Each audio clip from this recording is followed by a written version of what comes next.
यहाँ पर एक क्वेश्चन दिया हुआ है, ये क्वेश्चन IIT 1990 में आया हुआ है, बहुत ही अच्छा क्वेश्चन है, tricky. The rate law has the form this, हमें रेट ऑफ रिएक्शन दिया हुआ है कि A and B are two reactants, A power 1 B power 3/2।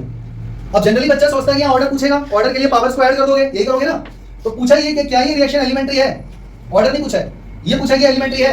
तो बच्चों आज ये बात दिमाग में फिट कर लो और आंसर में नोट डाल के लिख लेना, for the reaction to be elementary,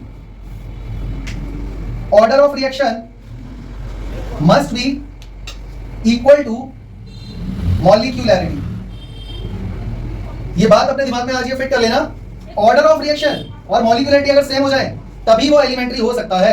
अब बच्चों ऑर्डर निकालना जरा जल्दी, क्या बताओ आया 1 + 3/2, ऑर्डर क्या आ गया 5/2, और मॉलिक्यूलैरिटी कितनी आ गई बच्चों, मॉलिक्यूलैरिटी तो गिन के पता लगता है रिएक्टेंट्स के कितने मोल है, यहाँ रिएक्शन की नहीं दिया, मॉलिक्यूलैरिटी कैसे निकालोगे, यानी कि हम मॉलिक्यूलैरिटी बिना रिएक्शन के नहीं निकाल सकते, तो अब आप इनको कंपेयर नहीं कर सकते, तो कैसे पता चलेगा कि एलिमेंट्री है या नहीं।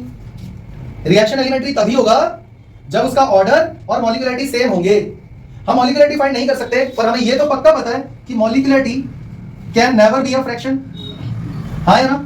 मॉलिक्यूलैरिटी 1 हो सकता है, 2 हो सकता है, 3 हो सकता है, फ्रैक्शन हो सकता है नहीं। इसका मतलब ये हुआ ऑर्डर और मॉलिक्यूलैरिटी आर नॉट सेम, और अगर ये सेम नहीं है तो ये रिएक्शन नॉट एलिमेंट्री हुआ, यानी कि ये रिएक्शन कैसा है, कॉम्प्लेक्स। बात समझ में आ गई।